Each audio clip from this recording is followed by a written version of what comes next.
혹시 늦은 시간에 편의점에 가보신 적 있으신가요? 우리는 오랫동안 대한민국을 24시간 잠들지 않는 나라라고 자부해 왔습니다. 새벽 2시든 3시든 슬리퍼를 끌고 나가면 환하게 불 켜진 편의점에서 컵라면 하나, 맥주 한 캔을 살 수 있는 것. 그것이 우리가 믿어온 도시의 안온함이었고 편리함의 상징이었습니다. 하지만 현재 그 믿음은 산산조각이 나고 있습니다. 심야 영업을 하지 않습니다. 편의점 유리문에 붙은 이 안내문, 이제는 너무나 익숙한 풍경이 되어버렸죠. 심지어 아예 가게 문을 닫고 임대 문의가 붙은 곳도 동네마다 한두 곳이 아닙니다. 불과 몇 년 전만 해도 편의점은 은퇴자의 마지막 보루이자 자영업의 안전지대로 불렸습니다. 특별한 기술이 없어도 본사의 시스템만 따르면 꼬박꼬박 월급 정도는 가져갈 수 있다고 믿었으니까요. 하지만 지금 그곳은 자영업자들의 무덤이자 최저임금과 임대료라는 거대한 파도에 휩쓸려가는 난파선이 되었습니다. 우리의 방거리를 지켜주던 그 많던 편의점들은 다 어디로 갔을까요? 그리고 왜 점주들은 그토록 지키고 싶어 했던 24시간 간판을 스스로 내리고 있는 걸까요? 오늘 이야기는 그 서글픈 불 꺼진 창 안쪽의 이야기를 해보려 합니다. 편의점이 문을 닫거나 밤에 불을 끄는 이유, 단순히 손님이 없어서라고 하기엔 상황이 너무 복잡합니다. 경제학적으로 보면 지금 편의점 점주들은 임금, 밀도, 계약이라는 세 가지 거대한 파도에 동시에 얻어맞고 있는 형국입니다. 첫 번째이자 가장 결정적인 원인은 바로 손익분기점의 붕괴입니다. 편의점은 전형적인 박리담의 구조입니다. 하나 팔아서 몇백 원 남기는 장사죠. 그런데 비용 구조에서 가장 큰 비중을 차지하는 인건비가 지난 10년간 급격히 올랐습니다. 특히 야간 영업이 문제입니다. 야간에는 근로기준법상 1.5배의 수당을 줘야 하는 경우도 있고 설령 아니더라도 야간 알바를 구하려면 주간보다는 웃돈을 줘야 합니다. 새벽 2시에 담배 한 갑, 물 한 병 팔아서 남는 이익이 500원인데 알바생 1시간 시급으로 10,000원 넘게 나간다면 문을 열어두는 매 순간이 점주에게는 적자가 쌓이는 시간입니다. 경제학에서는 이를 한계 비용이 한계 수익을 초과하는 구간이라고 하죠. 점주들은 살기 위해, 즉 손실을 줄이기 위해 셔터를 내리는 합리적이지만 고통스러운 선택을 하는 것입니다. 두 번째는 제 살 깎아 먹기식 과포화입니다. 우리나라 편의점 수는 정말 많습니다. 한 집 건너 편의점이라는 말이 나온 지 오래입니다. 경제학적으로 동일 상권 내 경쟁 심화는 필연적으로 개별 점포의 수익성 하락을 가져옵니다. 본사는 점포 수를 늘려야 물건을 많이 공급하고 로열티를 받으니 이익이지만 점주 입장에서는 내 구역의 파이를 옆집 브랜드 아니 심지어 같은 브랜드의 다른 지점과 나눠 먹어야 합니다. 매출은 반토막이 났는데 비용은 그대로라면 버틸 재간이 없는 것이죠. 세 번째는 본사와의 불리한 계약 구조입니다. 과거에는 24시간 영업이 본사와의 계약상 의무였습니다. 전기세를 지원해 준다는 명목 등으로 심야 영업을 강제했죠. 하지만 공정거래위원회의 제동으로 이제는 심야 영업을 강제할 수 없게 되었습니다. 역설적이게도 이 규제가 풀리면서 점주들은 차라리 지원금 안 받고 밤에 문 닫겠다고 선언하기 시작했습니다. 그만큼 밤 장사가 미치는 장사라는 방증을 의미합니다. 하지만 문을 닫으면 본사의 지원금이 끊기고 수익 배분율이 불리해지는 페널티가 존재하기 때문에 점주들은 진퇴양난의 딜레마 속에서 말라가고 있습니다. 이 안타까운 상황을 감정이 아닌 차가운 숫자로 확인해 보겠습니다. 먼저 최저임금과 인건비 부담률입니다. 2026년 현재 최저임금은 10,000원 시대를 훌쩍 넘어섰습니다. 여기에 주유수당을 포함한 실질 시급은 13,000원에 육박합니다. 편의점주 협의회의 자료를 보면 가맹점주의 월평균 순수익이 알바생 월급보다 적은 소득 역전 현상이 발생한 점포가 전체의 40%를 넘어섰습니다. 내가 알바보다 못 번다는 말이 단순한 푸념이 아니라 통계적 사실인 것입니다.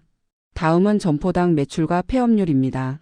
산업통상자원부와 통계청 자료를 분석해보면 편의점 점포 수는 2023년 정점을 찍고 증가세가 둔화되거나 일부 지역에서는 감소세로 돌아섰습니다. 반면 점포당 일평균 매출액은 물가 상승분을 반영하더라도 제자리걸음이거나 오히려 뒷걸음질 쳤습니다. 특히 주목할 것은 심야 미영업 점포 비율입니다. 주요 편의점 4사의 데이터를 종합하면 2020년 약 10% 남짓이었던 심야 미영업 점포는 2025년 말 기준 30% 가까이 치솟았습니다. 이제는 편의점 10곳 중 3곳은 밤에 문을 닫는다는 이야기입니다. 마지막으로 일본과의 비교입니다. 편의점 왕국이라 불리는 일본조차 세븐일레븐 재팬 사태 이후 24시간 영업 원칙이 깨졌습니다. 일본 역시 구인난과 인건비 상승으로 인해 단축 영업을 허용하는 추세입니다. 하지만 한국은 일본보다 인구 밀도 대비 점포 수가 훨씬 많습니다. 인구 2,000명당 1개꼴인 일본에 비해 한국은 인구 1,000명당 1개꼴입니다. 경쟁은 2배 더 치열하고 수익성은 절반일 수밖에 없는 구조적 한계가 숫자로 명확히 드러납니다. 이 숫자들 속에 숨겨진 진짜 사람들의 이야기를 해보겠습니다. 서울의 한 주택가에서 5년째 편의점을 운영하는 50대 김 사장님. 그는 하루 16시간을 편의점에서 보냅니다. 오전 8시부터 밤 12시까지 꼬박 카운터를 지킵니다. 알바생을 쓰면 남는 게 없어요. 야간 알바 구하기도 하늘의 별 따기고요. 그는 결국 밤 12시부터 아침 6시까지 문을 닫는 하이브리드 운영을 선택했습니다. 하지만 마음이 편치 않습니다. 단골 손님들이 밤에 왔다가 헛걸음하고 다신 안 올까봐 그게 제일 겁나죠. 김 사장님의 도시락은 유통기한이 임박해 폐기 찍기 직전인 편의점 도시락입니다. 사장님 소리를 듣지만 사실상 최저 시급도 못 건지는 노동 강도에 시달리는 그들의 모습은 우리 시대 자영업의 슬픈 자화상입니다. 또 다른 피해자는 바로 심야의 이웃들입니다. 야근을 마치고 돌아오는 직장인, 밤늦게 공부하다 허기를 달래러 나온 고시생, 급하게 해열제가 필요한 아이 엄마. 이들에게 24시간 편의점은 단순한 가게가 아니라 비상식량 창고이자 구급상자였습니다. 하지만 이제 동네 편의점이 문을 닫으면서 이들은 차를 타고 번화가까지 나가거나 아침까지 참아야 하는 불편을 겪습니다. 특히 치안이 불안한 골목길에서 환하게 켜져 있던 편의점 불빛은 안심 가로등 역할도 했습니다. 그 불이 꺼지자 골목은 더 어둡고 무서워졌습니다. 편의점의 폐업과 단축 영업은 단순히 물건을 못 사는 불편을 넘어 우리 동네의 안정과 활력마저 앗아가고 있는 것입니다. 이 현상은 우리 경제와 사회에 어떤 나비 효과를 불러올까요? 첫째, 무인화와 자동화의 가속화입니다. 사람을 쓸 수 없으니 기계를 씁니다. 밤에는 문을 닫는 대신 신용카드로 인증하고 들어가는 하이브리드 무인 점포가 빠르게 늘고 있습니다. 편리하고 좋지 않냐고요? 하지만 여기엔 디지털 소외 계층의 문제가 발생합니다. 키오스크 사용이 어려운 노인분들이나 카드 인증 시스템이 낯선 취약계층은 이제 물 한 병 사기도 어려워집니다. 기술은 발전하지만 사람의 온기는 사라지는 삭막한 소비 풍경이 일상이 되고 있습니다. 둘째, 상권의 몰락과 슬럼화입니다. 경제학에 깨진 유리창 이론을 떠올려 보세요. 불 꺼진 가게가 하나둘 늘어나면 그 거리는 활력을 잃습니다. 유동 인구가 줄어들고 쓰레기가 쌓이고 범죄 발생 가능성이 높아집니다. 편의점이 24시간 불을 밝혀주던 앵커 스토어 역할을 포기하면서 동네 상권 전체가 침체되는 악순환이 시작될 수 있습니다. 셋째, 일자리 미스매치의 심화입니다. 편의점 알바는 청년들이 사회에 나가기 전 거치는 첫 번째 경제활동인 경우가 많았습니다. 하지만 점주들이 알바를 줄이고 본인이 직접 뛰거나 기계로 대체하면서 청년들이 가볍게 일할 수 있는 단기 아르바이트 자리마저 씨가 마르고 있습니다. 일하고 싶은 청년과 사람을 못 쓰는 사장님, 이 기막힌 불일치가 편의점이라는 작은 공간에서 극명하게 벌어지고 있는 겁니다. 편의점 왕국의 불빛이 꺼져가는 지금 우리는 무엇을 고민해야 할까요? 망할 곳은 망해야 한다라고 차갑게 말하기엔 그곳에 걸린 생계가 너무나 많습니다. 우선 산업의 구조조정, 즉 다이어트가 필요합니다. 무분별한 출점을 제한하는 근접 출점 제한 규정이 더 실효성 있게 지켜져야 할 것 같습니다. 본사의 배만 불리는 양적 팽창이 아니라 기존 점포들이 먹고 살 수 있는 상권을 보장해주는 질적 성장이 필요합니다. 그래야만 본사도 점포들도 지속적으로 유지가 가능하니까요. 또한 기술과 인간의 공존 모델을 정착시켜야 합니다. 심야 시간대 무인 운영 시스템을 도입하되 이에 대한 정부의 보안 지원이나 시스템 구축 지원이 필요합니다.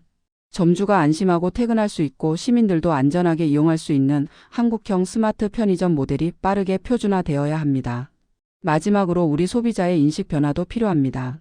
24시간 문 열어두는 것을 당연한 권리로 여기기보다 누군가의 희생으로 유지되었던 서비스임을 이해하는 마음이 필요합니다. 늦은 밤 문 닫힌 편의점을 보며 불평하기보다 사장님도 주무셔야 내일 또 나오시지라고 생각하는 여유. 그리고 낮 시간에 동네 편의점을 더 자주 이용해 주는 작은 관심이 우리 동네의 불빛을 지키는 힘이 될 것입니다. 불 꺼진 편의점은 단순한 폐업이 아니라 고성장 시대가 끝나고 저성장, 인구 감소 시대로 접어든 대한민국의 서늘한 예고편일지도 모릅니다. 하지만 그 어둠 속에서도 새로운 생존의 길을 찾는 사장님들을 응원하며 오늘 밤은 우리 동네 편의점에서 따뜻한 음료수 하나 사 드시는 건 어떨까요?